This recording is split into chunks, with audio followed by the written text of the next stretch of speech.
সবচেয়ে অপ্রীতিকর প্রশ্ন যেটি এই মুহূর্তে আপনাদের দর্শকরা সবচেয়ে বেশি করতে চাচ্ছেন সেটি হচ্ছে যে 500 টন ইলিশ যখন রপ্তানি হয়েছিল ভারতে, তখন আপনি বলেছিলেন যে কেন এই ইলিশ রপ্তানি করা হবে। এবার দেখা যাচ্ছে আপনাদের সরকার 3000 টন ইলিশ রপ্তানি করছে, এর কারণ যদি আমাদের বলেন।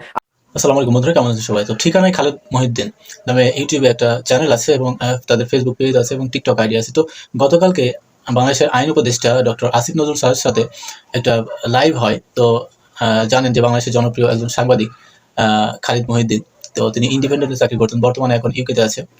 তো সেখানে গিয়ে তিনি নতুন একটি চ্যানেল ক্রিয়েট করছেন এবং বিভিন্ন রাজনীতিবিদের সাথে প্রতিদিন তার একটা না একটা লাইভ থাকে। তো গতকালকে কিন্তু ডক্টর আসিফ নজরুল স্যারের সাথে তিনি কিন্তু লাইভ করছেন এবং সেটা কিন্তু অনেক মানুষ ইতিমধ্যে দেখে ফেলেছে। তো আমি আপনাদেরকে জানেন যে বাংলাদেশ থেকে এর আগে কিন্তু ইন্ডিয়াতে কোনো ইলিশ পাঠানো হবে না, এই নিষেধাজ্ঞা জারি করা হয়েছিল। তো তারপরেও কেন 3000 টন ইলিশ ভারতে পাঠানো হলো? তো এই বিষয় নিয়ে কালকের একটি টক শো হয়েছে, সেখানে লাইভে এই বিষয় নিয়ে কথা বলা বলি হয়েছে। তো অবশ্যই এই বিষয় নিয়ে আইন উপদেষ্টা, বাংলাদেশের আইন উপদেষ্টা ডক্টর আসিফ নজরুল স্যার এই বিষয়ে কি বলেছেন সেটা আপনাদের শোনাতে চলেছি। তো অবশ্যই আমার চ্যানেলে আপনি নতুন হলে অবশ্যই চ্যানেলটি সাবস্ক্রাইব করে রাখতে পারেন এবং বিভিন্ন খবর পেতে আমাদের সাথে থাকতে পারেন।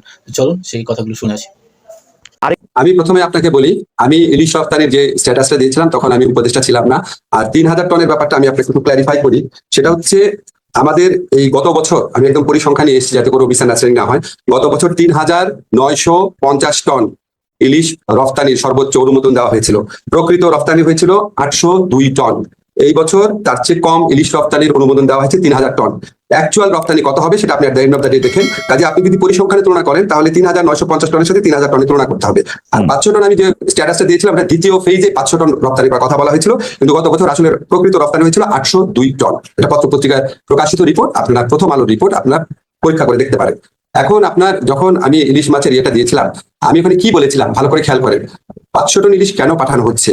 ভারতকে খুশি করার জন্য, যারা আমাদেরকে পানি দেয় না, যারা আমাদেরকে সীমান্তে হত্যা করে, যারা আমাদের সাথে আপনার অবমাননাকর মন্তব্য করে, এরকম। তো আমার কনটেক্সটটা ছিল, আপনি যদি ভালো মতো মেসেজটা দেখেন, আপনি যদি ভারতের সাথে মর্যাদাপূর্ণ সম্পর্ক থাকে, বন্ধুত্বপূর্ণ সম্পর্ক থাকে, ওই বন্ধুত্বপূর্ণ সম্পর্কের আলোকে, ভারসাম্যমূলক সম্পর্কের আলোকে আপনি ইলিশ রপ্তানি করেন না কি করেন সেটা নিয়ে মানুষের অত মাথা ব্যথা থাকতো না। আপনি এমন একটা দেশ, তখন প্রতিটা নিয়ত ভারতের যে সমস্ত পদক্ষেপে সরকারের নতজানুমূলক দৃষ্টিভঙ্গি ছিল, সীমান্তে মানুষ মারা যাচ্ছে, আর বাংলাদেশ সরকারের সাফল্য ছিল যে ওই লাশটা নিয়ে আসছে, সেটা তাদের সাফল্য। মানুষ মারা যাচ্ছে সেটাকে সরকার সমর্থন করতো, তৎকালীন শেখ হাসিনা সরকার বলতো আমাদের লোকরা অপরাধ করে যায় দেখে মারা যায়, আমরা পানি পাচ্ছি না সেটা কোনো প্রতিবাদ করতো না ঠিক মতো, অথচ আমাদের পানি ফেনী নদীর পানি দিয়ে দিচ্ছে, আমাদের এখানে ভিতর দিয়ে ট্রানজিট নিয়ে যাচ্ছে, আমি নেপাল আর ভুটানের সাথে সামান্য ট্রানজিট পাচ্ছি না। দিনের পর দিন ভারতের যারা শাসক আছে আমাদের দেশ সম্পর্কে অত্যন্ত অবমাননাকর, অপমানজনক উক্তি করতো, আমাদের মন বিষিয়ে থাকতো সবসময়। তো আমার কনটেক্সট ছিল এইরকম একটা কান্ট্রিকে সারাক্ষণ আমাদের দেশের প্রধানমন্ত্রী বলতে থাকতে, আপনার খেয়াল আছে নিশ্চয়ই তৎকালীন প্রধানমন্ত্রী, যে ভারতকে যা দিয়েছি কখনো ভারত সেটা ভুলতে পারবে না। তখন আমাদের মনে প্রশ্ন আসতো, এটা কি আপনার পৈতৃক সম্পত্তি নাকি, আপনি যা ইচ্ছা দিবেন? কাজে তখন মনে তো অপ্রকাশ্য অনেক জিনিস আছে। তো ওই কনটেক্সটে আমি বলতাম যে আপনি এমন একটা দেশকে এই জিনিসগুলো দিচ্ছেন যে এই দেশ আমার বর্ডারে এটা মারে, প্রতিবাদ করেন না, পানি চান না, এই চান না, ইত্যাদি। সেই ক্ষোভ থেকে তখন অনেক কিছু বলেছি। আমি একটু ক্লারিফাই করি, এখন তার সেই সরকারটা নাই। এখন কি আমার সরকার বর্ডারে যখন হত্যা হয় প্রতিবাদ করে না, কঠোরভাবে প্রতিবাদ করে? তাদের অমিত শাহ একটা বক্তব্য দিয়েছে, আপনি আমাদের বক্তব্য দেখেন কত কড়াভাবে বলা হচ্ছে, অত্যন্ত আপত্তিকর, বন্ধুত্বমূলক সম্পর্কে গিয়ে তীব্র প্রতিবাদ জানিয়েছে। আমাদের যিনি চিফ প্রধান উপদেষ্টা আছেন উনি ভারত সম্পর্কে কিভাবে কথা বলেন, আমি আমার প্রথম আলো ইন্টারভিউতে ভারত সম্পর্কে কিভাবে কথা বলেছি। এবং এখনকার কনটেক্সটে আপনি যদি বলেন, আমি একটু ক্লিয়ার করি আপনাকে, এই 500 টন ইলিশ রপ্তানি প্রক্রিয়া তো আমি কিন্তু ছিলাম না, এটা হচ্ছে কনসার্ন মিনিস্ট্রির সাথে আলাপ করে বা কনসার্ন মিনিস্ট্রির সাথে কথা বলে করা হয়েছে। তারপরে যখন আমার নিজের কাছে মনে হচ্ছে কেন দেওয়া হচ্ছে, আপনি কি যুক্তিগুলো শুনতে চান? এইটার পিছনে যে কি কি কথা আমি শুনেছি, আমি নিজে ইনভেস্টিগেট করে আমার মনে হয় যে সেই যুক্তিগুলি আমরা নিশ্চয়ই শুনবো। আমি মাঝখানে একটু কথা বলে নিই, অনেকগুলি বিষয় নিয়ে যেটা আমাদের কথা বলতে হবে। প্রফেসর আসিফ নজরুল, এটি একদম পরিষ্কার যে গত সরকারের সময় গত সরকার ভারতের প্রতি একটি নতজানু ভূমিকা দেখিয়েছিল। সারাক্ষণই তারা মানে যাই হোক ভারতের কথা যদি এরকম ভাবে বলাও যায়, ভারতের কথা উঠতো এবং বসতো, এরকম একটা পরিস্থিতি তারা সৃষ্টি করেছিল। কিন্তু ভারত কিন্তু এই সরকার চেঞ্জ হওয়ার সাথে সাথে চেঞ্জ হয় নাই, আপনারা চেঞ্জ হয়েছেন, ভারত ভারতের আগের মতোই আছে। তার মানে আপনারা কিছু করা কথা বলছেন, ইলিশও দিচ্ছেন। গত সরকার করা কথা বলতো না, ইলিশ দিত, আপনারা করা কথা বলছেন, ইলিশ দিতেন। এটা কি একটা সিম্বলিক যে আপনারা ভারতের সাথে একই রকম সম্পর্ক রাখবেন, শুধু কিছু করা কথা মাঝখানে বলবেন? ব্যাপারটা কি এরকম? নো নো, আমি যতটুকু বুঝতে পেরেছি, আমি যখন এই ব্যাপারটা ইনভেস্টিগেট করেছি তখন কতগুলো কথা বলা হয়েছে, কিন্তু আমার কথা না, আমি মানে রপ্তানির পেছনে কথাগুলো শুনতে চেয়েছি।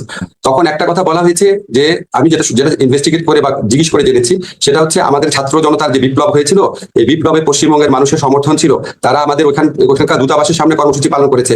পশ্চিমবঙ্গের যে মুখ্যমন্ত্রী ছিল তিনি অত্যন্ত কড়া ভাষায় আমাদের তৎকালীন প্রধানমন্ত্রীর সমালোচনা করেছিলেন এবং এটা নিয়ে একটা টানাপোড়েনের সৃষ্টি হয়েছিল। এবং আমাদের এই ইলিশটা প্রধানত পশ্চিমবঙ্গের মানুষের জন্য যাচ্ছে, এগুলি কিন্তু আমার যুক্তি না, আমি যেসব কথা শুনেছি। আরেকটা কথা বলা হয়েছে, মোট যে ইলিশ রপ্তানি করা হচ্ছে সেটা হচ্ছে 0.2 0.29%। এগুলি অন্য পক্ষের কথা। এবং সবচেয়ে বড় যে কথাটা বলা হয়েছে, ভারতের সাথে আমরা সম্পর্ক মানে রিঅ্যালাইনমেন্ট করতে যাচ্ছি, আমরা একটা ভারসাম্যমূলক সম্পর্ক প্রতিষ্ঠা করার দিকে যাচ্ছি। সেখানে আমাদের জন্য অত্যন্ত জরুরি বিষয় হচ্ছে আদানির বিদ্যুৎ কেন্দ্র, রামপাল কেন্দ্র, আমার বর্ডার কিলিং। সেখানে আমি একটা অপেক্ষাকৃত লঘু বিষয়ে আমি তাকে একটা মেসেজ দিতে চাই না যে আমি তোমার সাথে খুব হোস্টাইল। আমি ওই ভারসাম্যমূলক সম্পর্কের সৃষ্টি করার প্রয়াস হিসাবে আমি এই পশ্চিমবঙ্গের মানুষের ইলিশের যে গেট আছে, এই ছোট একটা জিনিস নিয়ে আমি তাকে আঘাত করতে চাই না। ছোট জিনিস আমি আপনাকে বলা আমার ইনভেস্টিগেশনের বক্তব্য। আমার মনে হয় প্রফেসর আসিফ নজরুল আপনি ঠিকই বলেছেন। আমরা জানি যে বাংলাদেশের একজন কবি, লেখক, চিন্তক ব্রাত্য এসে এই কথা বলেছেন, যেহেতু মমতা ব্যানার্জি এখন তার দেশে বা তার প্রদেশে একটি ধর্ষণ কাণ্ড নিয়ে খুবই বিপজ্জনক অবস্থায় আছেন, তাকে আসলে সেভ করার জন্য আপনারা ইলিশ মাছ দিচ্ছেন এবং তাতে মোদী সরকার একটু বিরক্ত হবেন, বিব্রত হবেন, সেটাও আপনাদের লক্ষ্য, এটা অনেকে বলছেন। অর্থাৎ না না, আমি সেভাবে বলতে চাচ্ছি না, আমি শুধু শুনেছি যে পশ্চিমবঙ্গের মানুষ আমাদের আন্দোলনকে সাপোর্ট করেছে, পশ্চিমবঙ্গের মুখ্যমন্ত্রী অত্যন্ত শক্তভাবে নিন্দা করেছেন।